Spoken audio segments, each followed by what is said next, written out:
Hello, everyone, and welcome to the first Penning the Past lecture of 2025. I'm Dean Glass, and I'm delighted to welcome you all as we kick off another season of exploring fascinating chapters of history with remarkable storytellers and experts.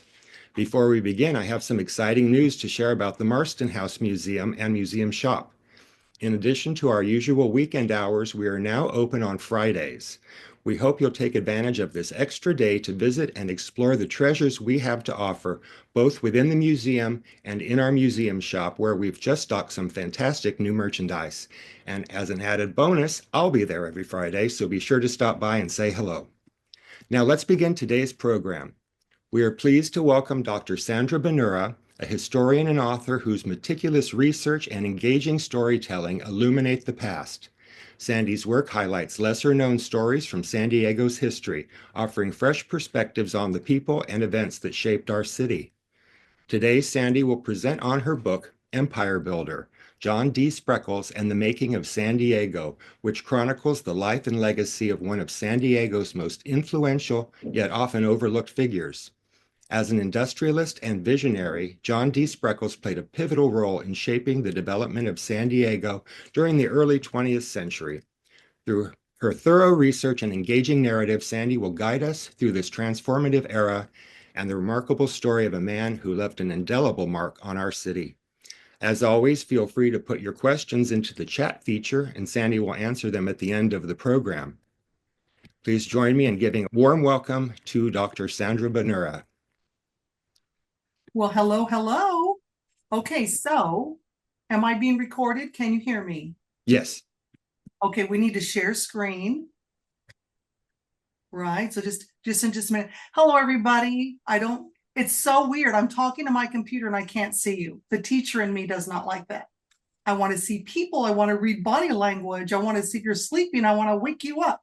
Anyways, happy Saturday.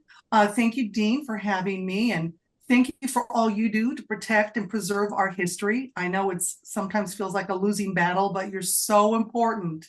We need you. So I'm about to share a screen on a book I wrote some time ago, but it's one of my favorites. So thank you for your patience. And talk to me in the chat. I would love to answer any questions, clarify anything. I'm going to be going fast. Like they say in Hawaii, I'm going to go wiki through some slides because I know you want to get out and enjoy this San Diego sunshine. So let's go. Let's see if I can find it. Is that share screen? Okay. How's this? I can't even get a thumbs up. Do you see the screen? Yes, it's fine. Okay, here I go.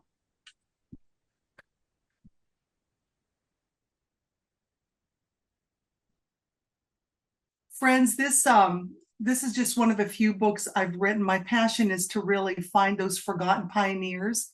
My grandson once put it this way: my grandma brings dead people back to life. Well, I actually do. It's not ghoulish. It's just sort of like a passion for mine. And the book down here, Sugar King of California, is my newest book. It just came out a few months ago. I've Between those, this is a book that was commissioned on Henry G. Fenton, one of our pioneers forgotten through the World War II era. And this is the one I'm currently working on, San Diego's Zoo Mother, Life of Belle Benchley. So this is an interesting one, but nobody did as much as John D. Spreckels for our city. So here we go. Here's the book now in paperback, and I understand from my publisher that it's going into audiobook. So we'll see. Okay, obviously, by looking at the chapters of my book, we're not going to go through the whole book, but this will give you some idea of the width and the breadth of the book itself. Lots of photographs are in it. And we're just going to kind of like take a little trail through all these chapters. Now, if we're in Coronado, we know the Spreckels name. Thankfully, they're resurrecting it, I'm happy to say. There's the John D. Spreckels Center down here at the very right. This is a big thing. A lot of events. So John D. Spreckels' name is getting out there in all sorts of ads. Up here is Spreckels Park, not named by him, named for him, in honor of him. That's where all the concerts are in the summers. Where the Lambs Players is, you see the Spreckels building. That's a gorgeous curvilinear masterpiece that John D. Spreckels, and anyway, had a movie theater in his day. This is his home. That's now the Glorietta Bay Inn. That was his mansion. See, the library room is still being honored. And unfortunately, that's the room that got some bad press when there was a hanging in the Spreckels mansion. So that was his beach house that he gave to his son Klaus. Now, on this side of the bridge, where you and I likely are, because who can afford to live in Coronado? Not so much. When I began writing this book in about 2017, 2018, I asked people, have you heard of John D. Spreckels? Isn't there an Oregon in Balboa Park? Or the younger people would say, I think there's a theater. Well, yeah, that's about it. Unfortunately, look at this theater. It's as if nobody has been in there since John D. designed it. So we'll talk about that in a moment, by the way. And there's John D. Spreckels Elementary School. The only comment I want to make about this is one day I'm at the zoo with my granddaughter, and everybody's running around with little kids with these t-shirts on. It says John D. Spreckels Elementary School. I'm so excited. Here, let me get a picture of you kids. And they didn't know who John D. Spreckels was. I said, oh, is your teacher here? Yeah, and our principal too. So I went over to them at the zoo and I said, I'm penning his biography. Do you know much about him? No, we don't know a thing about him. And I said, well, how long have you worked here? 8 years. I'm like, well, that's very sad. You're working in a school that's named after John D. Spreckels and you have no idea who he was. Anyways, moving on, people. I'm going to age myself right now. This is my San Diego. I was born and raised and named after this city, and this is what it looked like. Now, the arrows pointing to the John D. Spreckels building, that's still standing today. But it's dwarfed, is it not, by all the development around it? How many of you remember that special feature of the El Cortez Hotel? I bet you do. Put in the chat if you know. Anyways, and I know you're going to look at what year car that is, and you're going to guess how old I am. Anyways, people ask me all the time, how in the world did he get all his money? Well, here's a short answer. His father was the sugar king of not only California, but Hawaii. They were running the largest sugar refinery in the world up in San Francisco, also running a beet sugar factory in Salinas, right by the town of Spreckels, by the way. So, and there's little John. There's our John down here by his father. He was the eldest son of Klaus Spreckels. So, boy, he was going to, you have a father that came to this country with 75 cents in his pocket and became California's richest man and one of the 10 richest in the country. There's a high expectation for your son. As a matter of fact, I'd like to have you glance at the picture up there at the sugar refinery. Look who's vice president of the California sugar refinery. John D. Spreckels. Guess how old he was? 14. Think about what you were doing at age 14. Isn't that amazing? Anyways, if you really want to know how the United States got Hawaii in incredible detail, I invite you to read The Sugar King of California. I'm pretty well known for my knowledge of Hawaiian history of this era, of the monarchy.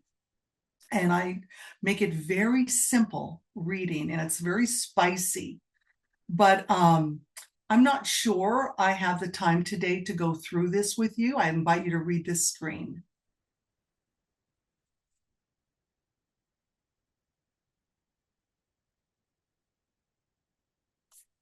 So now we're talking treaties. That's in our news today. And that was big news in that day because we weren't charging Hawaii anything. We were going to give them free. Only Klaus Spreckels took advantage of that. So there were 4 sons. for Klaus Spreckels. And here's our John up here on the left. Very introverted, entrepreneurial. Adolf was our party boy. Can I just say it? Poor guy died of syphilis. We get the term sugar daddy through his relationship with Big Alma. Some of you know who that is. And that's his son, Klaus Gus, his third son. He was very much like his father, nose to the grindstone, was a sugar man as well. Now, if some of you here today have come from a family business, you know, your father wants you to go in the business. I mean, it's his legacy. He wants it. He wants to retain it. Well, John never liked sugar. He sure liked the money, I'm certain, especially as he got older, but he loved shipping. He loved water. He loved all things maritime, all things boat. He was an expert yachtsman. He won races. And when they were running this sugar empire in Hawaii, he had this clever idea how to get his father to invest in him. And he was, I think he was 24. I know those pictures of him at 26. Handsome guy, blonde, blue eyes there up top, since you don't have it in color.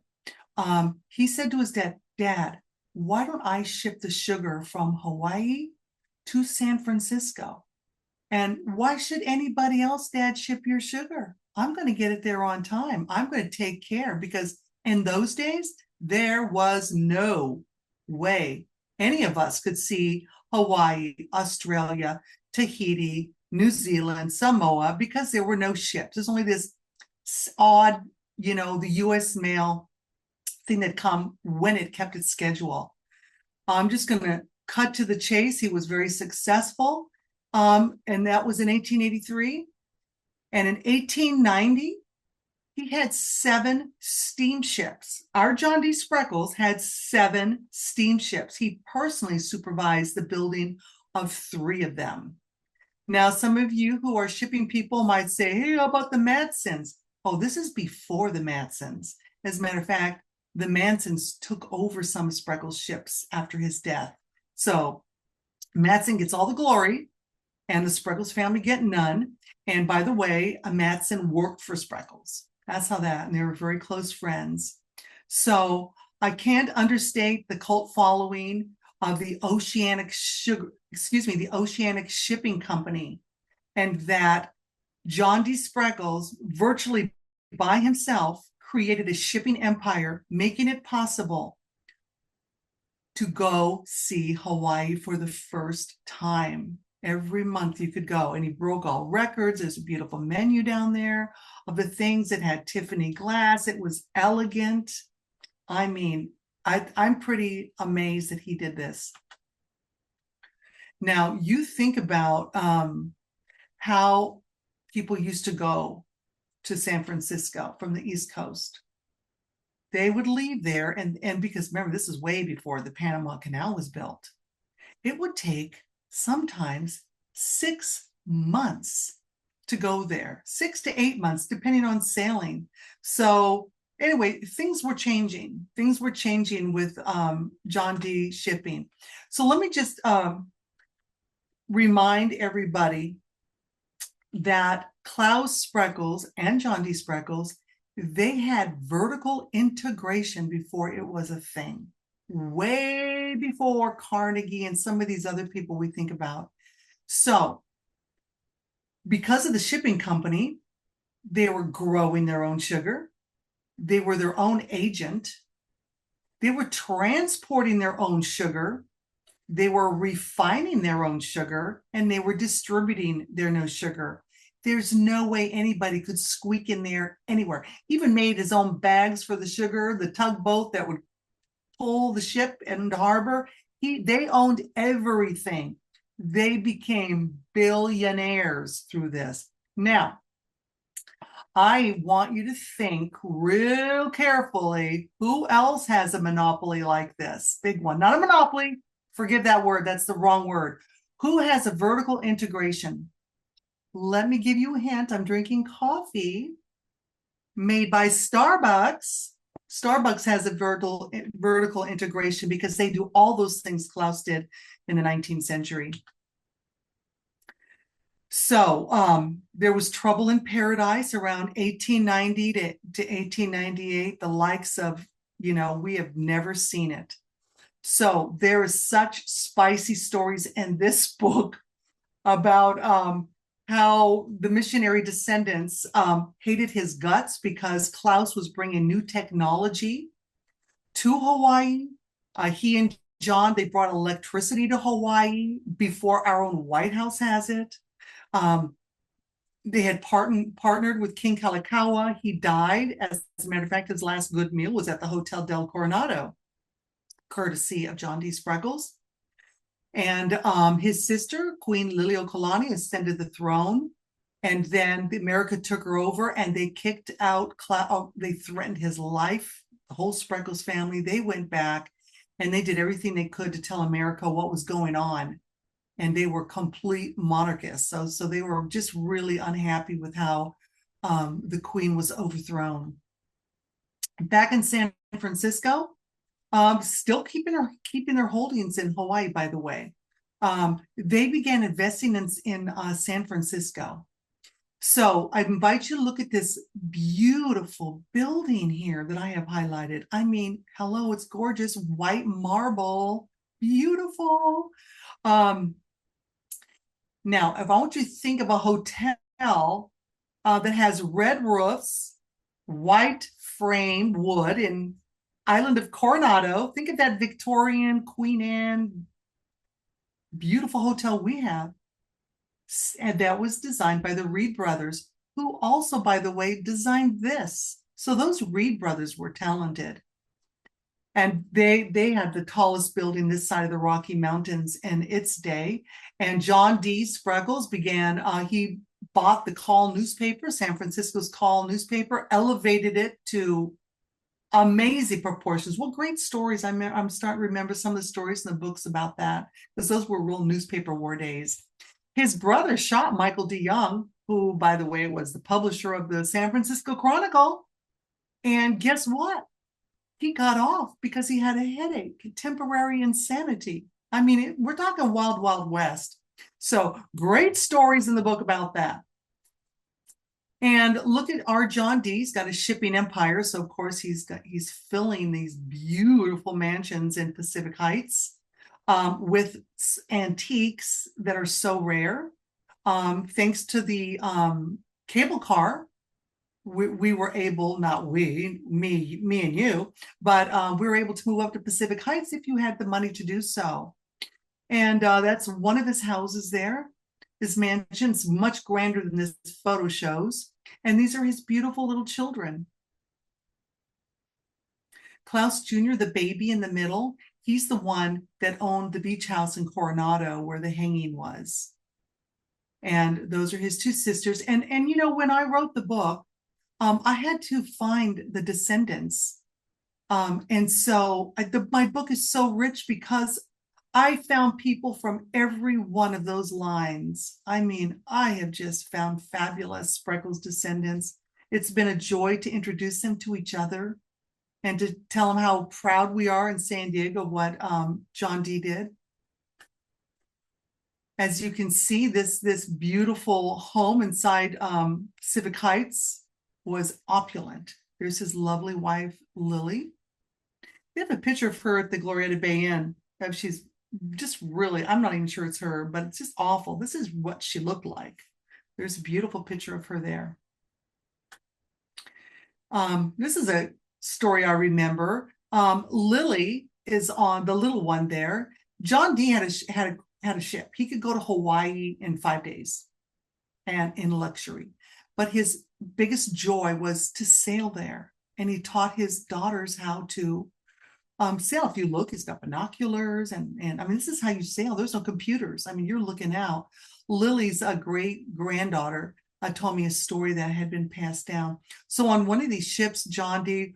wanted his babies, all four of them, to have fresh milk on the trip. So he brought a cow on board. Well, that cow didn't last long. First wave that came up right out of San Francisco, the cow went up, went down into the water to the horror of little Lily as the sharks ate their milk cow. So just it's fun to get lots of little stories like that.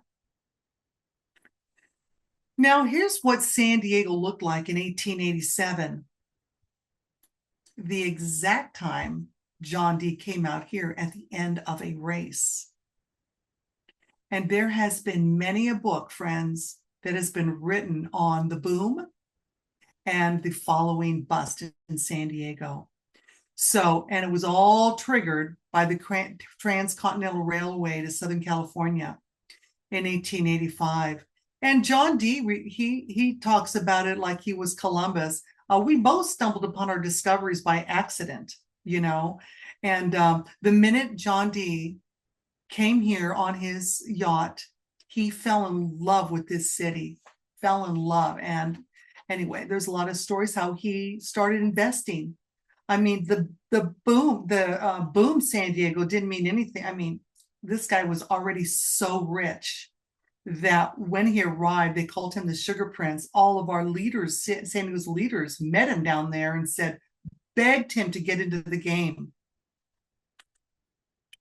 And what they said was, hey, we're about to lose our train because San Diego didn't have any coal. So the train was getting out of here.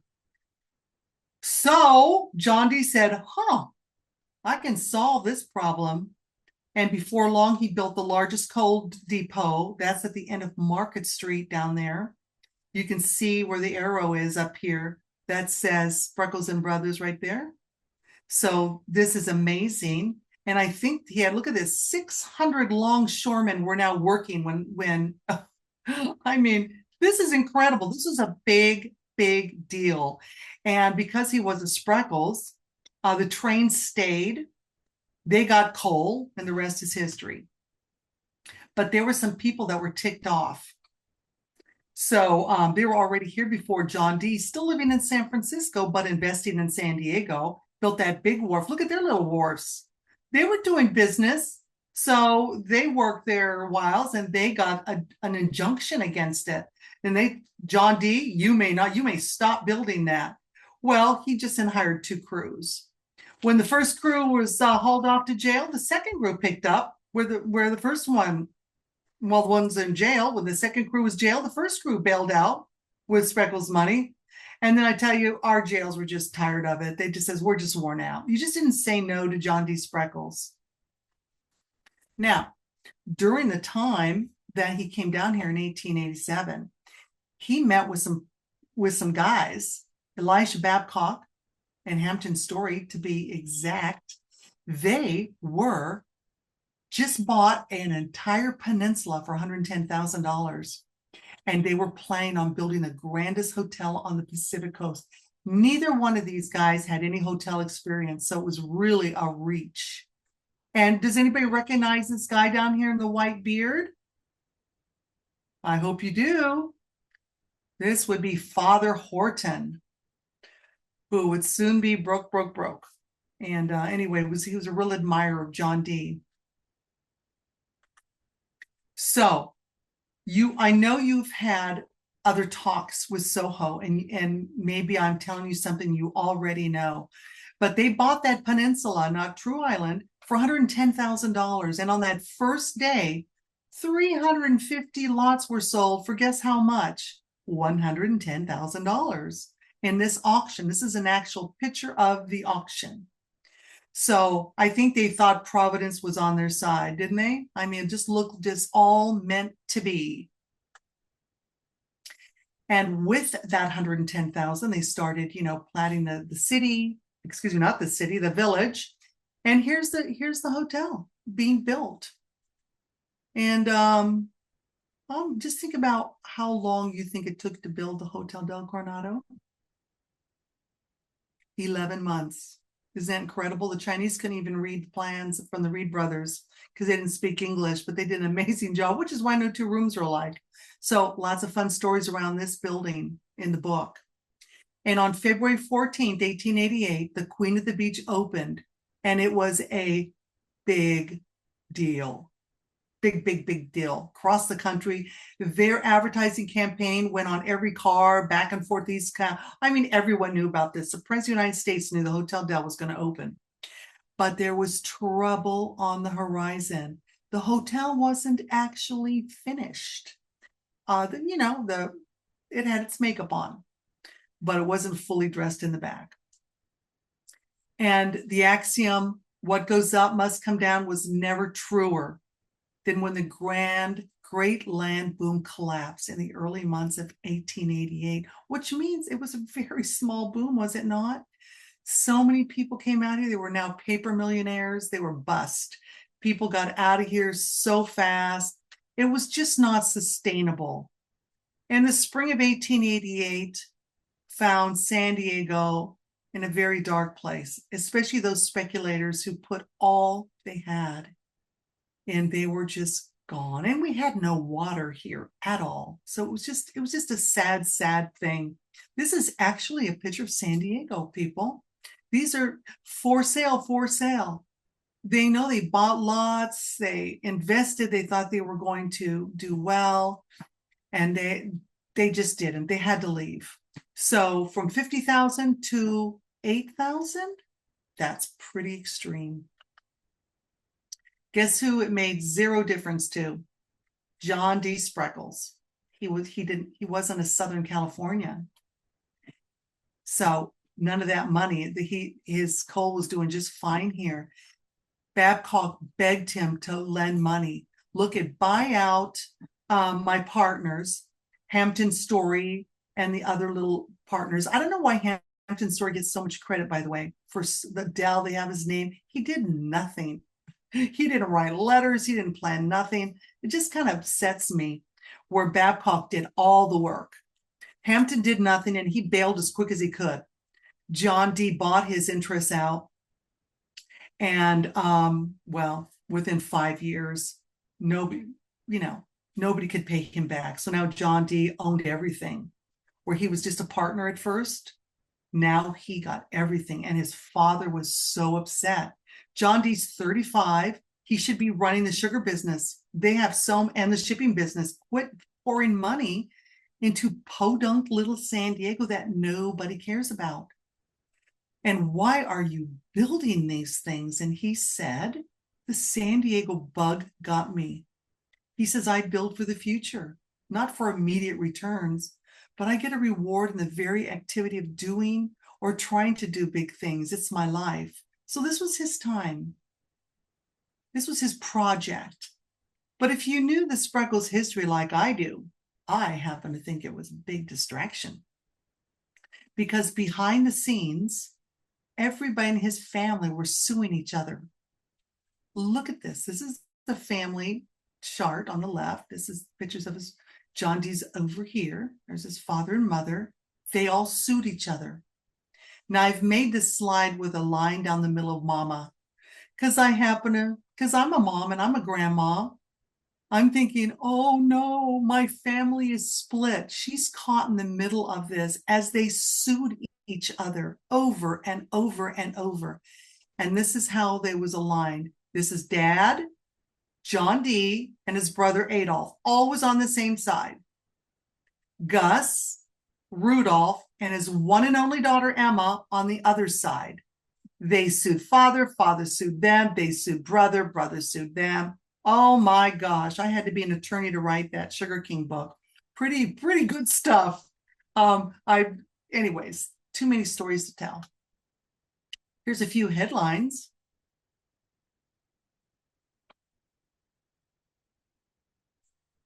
His father was so hurt that the three youngest would do what they did. And he disowned them. There's even Supreme Court rulings, Spreckels v. Spreckels. I mean, community property in California, it's a question on the California bar. You need to know Spreckels v. Spreckels. They were litigious. So welcome to San Diego. This is when John D. arrived around the same time. There we go. We got the red light district. This doesn't surprise you, history lovers. You're all well acquainted with today's gas lamp, aren't you? So this is our ladies of the night being carted off to jail. They'll be back the next morning despite what they did. And the ladies of the day going, Mr. Spreckels, please, could you clean up these streets? This is awful because everyone lived around here. Where could they go? They didn't have cars. They had nothing but buggies pulling in. This was our transportation. So people, didn't want their children out of the house because there was so much going on out there in San Diego. You see the slide. This is John Dee's vision. He couldn't do anything with that, nor did he want. He wanted a clean slate. He chose D Street. D as in dog. He renamed it Broadway later, but he wanted it to be beautiful and nice and get away with that wooden shanties. And he began to build the infrastructure first.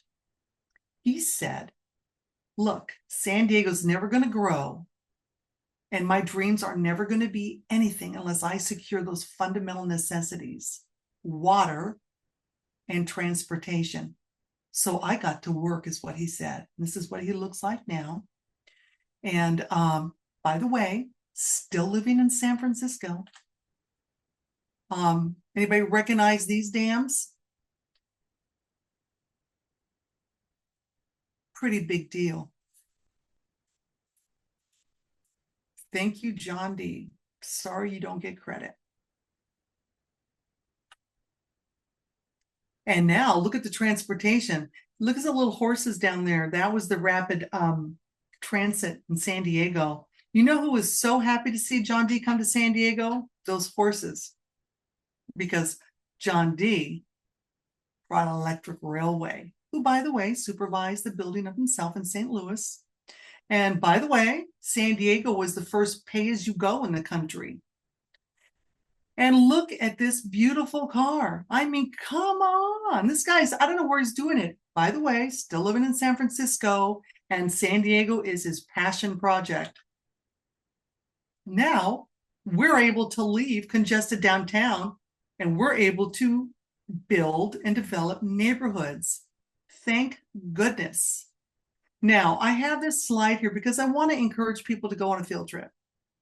Go down to National City and see the San Diego Electric Railway Association. I didn't know that historic depot still exists. And this man was so kind to show me this. He came to one of my talks, and I went down there and met him, and he's lonely. He wants people. So living in San Francisco, he had to control the narrative. He already owned San Francisco's Call newspaper.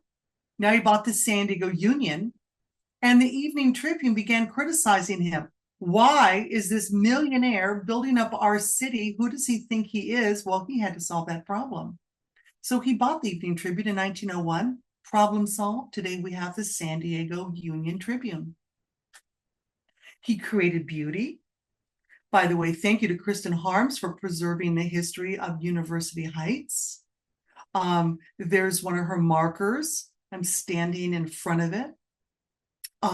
This was San Diego's first park that John D built because he loved beauty.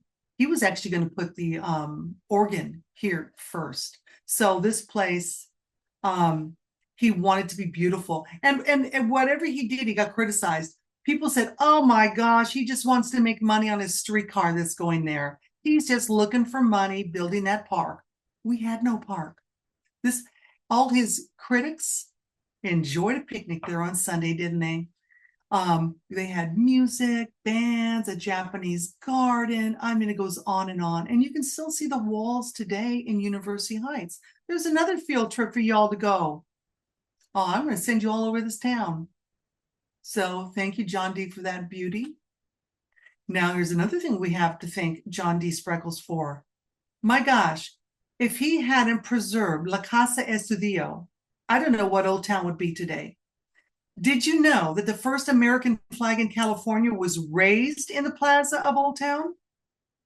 It didn't seem to matter to anybody else as we began building because the entire area of Old Town had slid into deterioration when Horton took everybody south down to Newtown. It was left behind. And of course, John D. Spreckels renamed it. Now think about it. Those of you as old as me will know it was Ramona's Marriage Place. That's what it was called because it would be more romantic. And he had a streetcar. Oh, people, great. Oh, you want more money on your streetcar. Oh, he couldn't win. He had his critics. And he hired Hazelwood Waterman, which was our people criticized him for hiring a woman. And he hired a woman to restore it. So this is one of the oldest surviving examples of Spanish architecture because Hazelwood Waterman brought it back to its original estadio, man. It's amazing. So architectural students likely enjoy coming back and seeing this. This is pretty special. And when John D built this up, other people began taking over. And well, let's not, if you look back here, I know you know where that is today. That's because John D fixed this up. Well, maybe I can make some money and fix that up. So thank you for John D for helping us appreciate Old Town. And of course, he owns the Hotel del Coronado. So this is where his children, the little clouds, isn't that cute? Sitting, oh, well, was that kelp? I think that's kelp. Anyway, these are his children in the corridor. There's little Klaus wearing his, yes, it is a boy wearing his little skirt. And see this guy here? This was the heir apparent. This is John D. Spreckels Jr.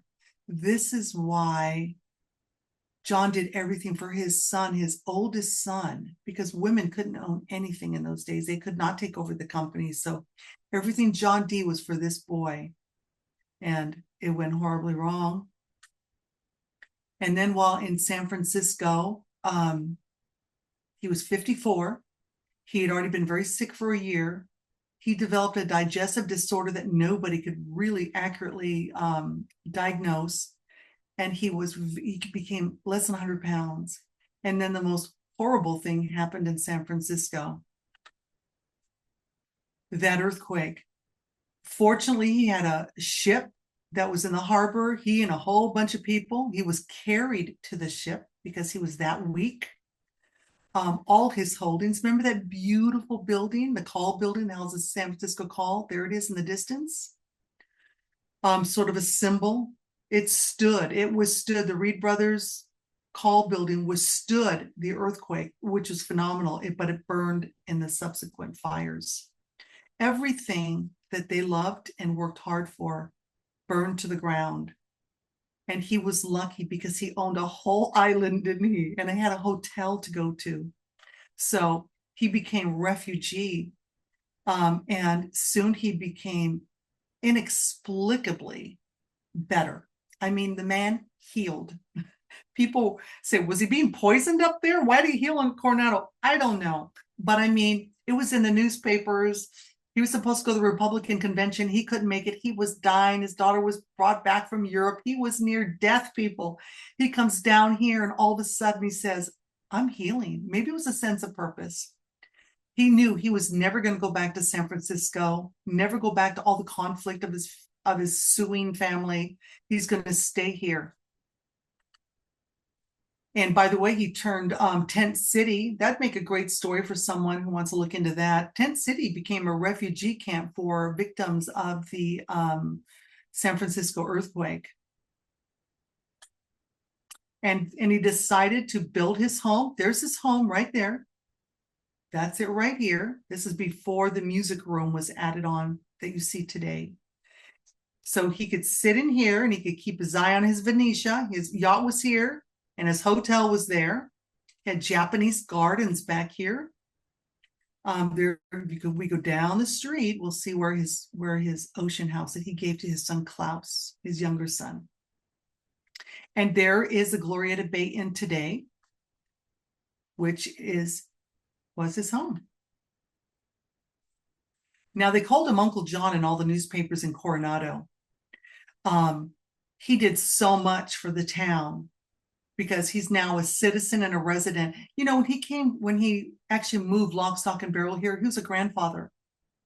So his grandkids were going to go to the schools in Coronado. His son had his daughter got divorced and she moved down and married the Wegeforth from the San Diego Zoo. They moved down with his daughter. So this was going to be his community for him, two of his children and his grandchildren. And he loved Coronado. And so he widened and paved the roads. He did electrical upgrades. He funded the fire department. He gave thousands of dollars to churches and charities. He planted the trees and he watered them. A lot of money. He funded the police department. He donated land for schools, church. He built and stocked that library up there. And then people began a campaign, a nasty campaign against him in Coronado. You know, we need to stop letting Spreckels do everything around here. He's just trying to control everything. He was so hurt because he's like, well, let's get you, why don't you pay for all this out of your own taxes, Coronadoans, if you don't like it? I mean, he put ads in the papers because he didn't talk, he didn't give speeches, but he wrote letters to the people of Coronado expressing how hurt he was. I have done everything. I've tried to be your friend. Look at here. I've always tried to be a friend of yours, and I certainly would like you to be friends of mine. I mean, it's just kind of raw and simple and sweet. And this is just but one. And this is how he said, I mean, I'm whatever. There's a lot more to this story, but it really blesses my heart to see his heart talking to the people and just being very transparent. Now, this is the inside of the Glorieta Bay Inn right now. There's me, and I'm pointing up to these hooks. Hook 1, hook 2, there's a photo. This photo is on this page of Empire Builder book. And I want you to show, this is the swing John D. and his lovely little grandchildren are sitting on right here, the Glorieta Bay Inn. And the Glorieta Bay Inn still has the same hooks that these swings were swinging on. These swings were, that sounds about right. Anyways, remember that vision he had for Broadway? Well, let's go, John D., let's go. He began building in 1906, immediately after the earthquake. And he wanted this Chicago style, this nice, uniform, all my buildings are going to look symmetrical and they're going to be beautiful and practical. We're going to have elevators, we're going to have bars, we're going to have rooftop gardens. And he started attracting all the businessmen in San Diego to come for his buildings.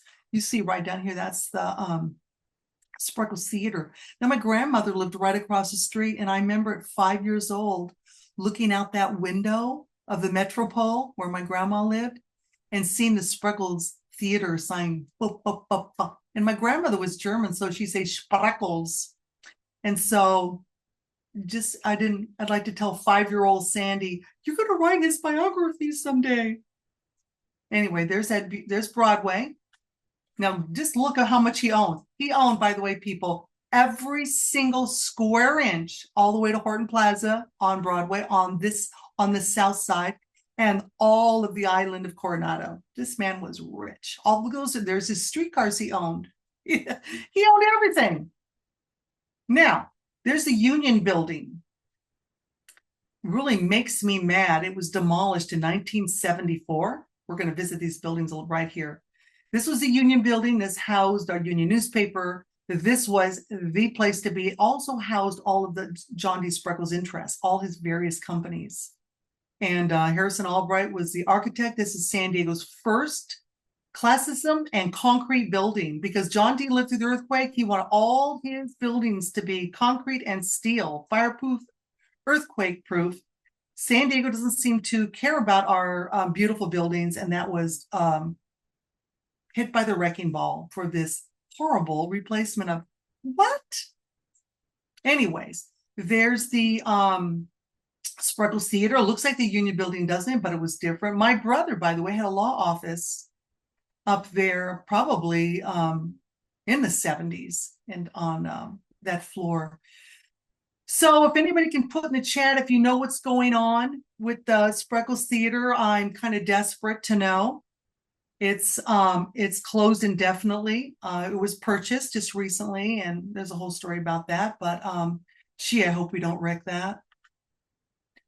Well, he did have a gorgeous hotel on Broadway, again built by Harrison Albright. There it is, the San Diego Hotel.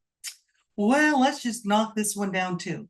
Now, if you can think about Broadway, there's another hotel that looks just like this almost, and it's still standing. Still has the same architect. That's the U.S. Grand Hotel. They were competing hotels, competing luxury hotels for the Pan Am Exposition. And of course, President Grant and John D. Spreckels, two well-known names. So that beautiful hotel was demolished in 2006. This one's still standing. It's kind of like, how do I say it? A down and out hotel. There's me proving it's still down there. It's kind of scary to go in there. But John D. built this for the working man. There's people building his train in San Diego, building the Pan Am. Workers did not have a place to live. They certainly couldn't afford the Grand Hotel or the San Diego Hotel. So this one was a beautiful place, very functional for our workers coming in to build our city. Now, here's the building I showed you at the beginning of this presentation. Still standing. Isn't it gorgeous? Today, 625 Broadway are luxury residences. Was he a philanthropist? He would say, hell no. He says, I'm not a Santa Claus, nor a fool. The best charity you can give a man is work, was his famous quote. But since 1 in 15 work for one of his companies, I believe he fulfilled his own mission of charity in his way. Take a gander at this slide. This is just San Diego. This is where he was the president of. He paid 10% of all property taxes in San Diego. We're talking about a powerful man. Don't have time for this story, but Ted Williams in his recent biography says he wouldn't even have been Ted Williams, the baseball player, had it not been for John D. Spreckels. And this was never advertised. I just found this by accident. Great story. Gets very little credit for Balboa Park, despite the fact even in his day he put $350,000 into it. Somebody do the conversion to today's money. Now, San Francisco, San Diego. See, we had the exposition, and there's what his brother was doing a lot, who he hated. So I happen to think they were at the same time, San Francisco, San Diego. John D. was competing against Rudolph. Let's make ours bigger and better. John D. Not only was he an artist. Oh, some of his paintings I've seen in homes. Oh my goodness, he had a big talent for art and music. So he played the organ proficiently. It was his joy to give San Diego the organ pavilion down there. Now, look on the right. See the Spreckels organ pavilion? And come down here. That's all the people at the opening. Look to the left. That's San Francisco's. His father gave this to Golden Gate Park in San Francisco. John D. gave this to San Diego. Like father, like son. Isn't that interesting, people? If it wasn't for his money, I'm not sure we'd have a zoo. Remember, his daughter married Paul Wegeforth, and there's some wonderful stories in the book about the starting of the zoo. Funny, oh my gosh. He put all these animals on one of his steamships in a big trade to Australia and brought back America's first look at koalas. What a story. There's some good stories, oh my gosh. And by the way, think about what your license plate is on your car right now. I wonder if you'd remember it if I asked you. Well, John D. can remember his because it was 1. He was 1. His daughter was 2. His son was 3, and his other son was 4. That's the license plates in California. And he helped do the roads. He loved cars. And then remember the son I told you, the heir apparent? He died from a tragic car accident, a rollover up in Bakersfield, going to look at some oil fields. He died in 1921, devastated the family. There's Lillian, his wife. She died in 24. She didn't even want to live after her son died. It was just terrible, terrible. And where John D. Spreckels could get solace was at sea on his ship. After losing his son and his wife, and his younger son was a party boy, just like his brother. He was blowing through the money, couldn't keep a job. This is a guy in Coronado. It was a terrible, rocky relationship that I go through in the book.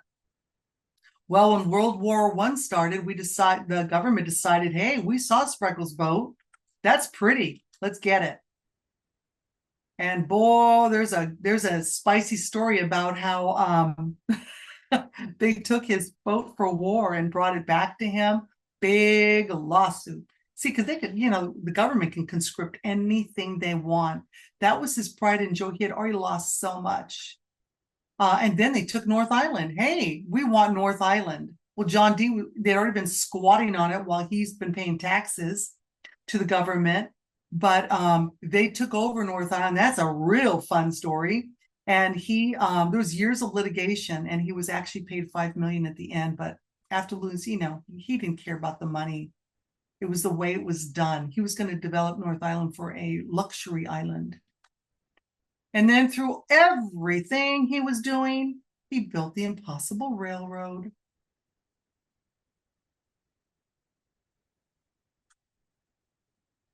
I love that when, after 12 years and all that money, so the thing is, he should have stopped building that so long ago, because by now cars were coming in. But when he says he's going to do something, he's going to do it. He said, move over. He actually took the train into the San Diego station. And I mean, it was quite the deal, with fireworks and ships were lit up, booms. It was just an amazing thing. But he built a railroad. His father, by the way, built 5 railroads. 5. So John D. thought he could build one, but this was aggravating. A lot of you listening maybe know this story. Here's a reunion I had out there in Campo. Here's a field trip, everybody.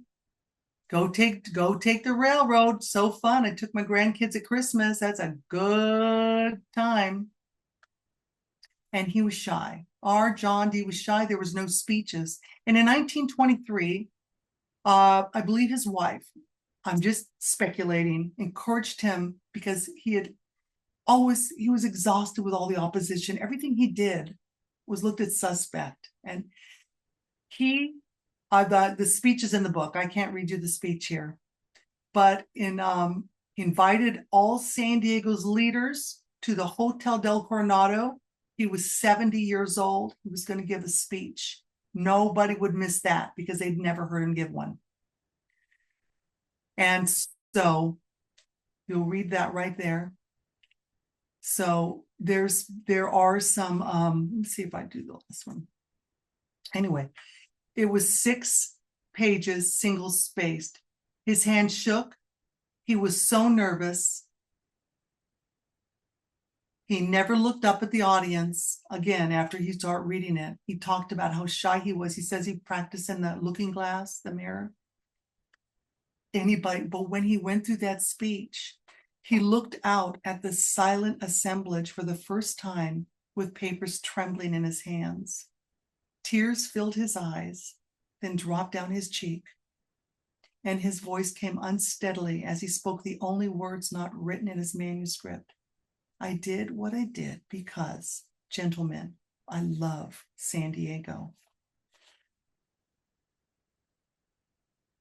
Here's the last picture we have of John D. And then he had a very, was not an easy death. I will just say that. His brother, Rudolph, his competitor, came down to see him when he was dying, and John D. wouldn't let him in the door. So I always struggled for a name for this book. I was going through, and I knew my publisher could change it at any time. In fact, she didn't want Empire Builder, but I had to fight for that. But the newspaper I found after I wrote the book. He was eulogized as, quote, one of America's few great empire builders who invested millions to turn a struggling bankrupt village into the beautiful and cosmopolitan city San Diego's today. So you know what? I want the book to be Empire Builder because it was appropriate for his time. And there you go. I fought. I was going to cry if I had to, but I got Empire Builder in the book. But that's because of his eulogy. And I thank you very much. It's been a pleasure talking to my screen, seeing none of you. You can always look at my website, sandrabonura.com. And if you have read the book, can you please give it a review on Amazon? Because you know what? I don't do this social media stuff. Look at my age. Anyways, I can press escape now. Well, thank you, Sandy. That was great. It's wonderful. We're just about out of time, and I'm not seeing any questions, so that might work out well. We did have an answer about El Cortez being the glass elevator, your question earlier. So, thanks for sharing your expertise and bringing to life the incredible legacy of John D. Spreckels. Your presentation was both enlightening and inspiring. And a special thank you to our wonderful volunteer, Janet O'Day, whose efforts help make events like today's possible. We truly appreciate all that she does. And of course, thank you to our audience for joining us today. Don't forget to visit sohosandiego.org to register for next month's Penning the Past lecture. We will explore the history of Oceanside with Christy Hawthorne. Last year's Penning the Past lectures are now available to watch or rewatch on Soho's YouTube channel, Soho San Diego. Just do a search for Penning the Past on YouTube, and you'll be sure to find us. And please remember to like and subscribe because it really helps. And we appreciate your continued support, and we hope to see you next month. Until then, enjoy the rest of your day. Thank you, everybody. Thank you, Sandy. You're welcome. Love these comments. I appreciate it. Oh, thank you. Very welcome, everybody. My pleasure. Love our city.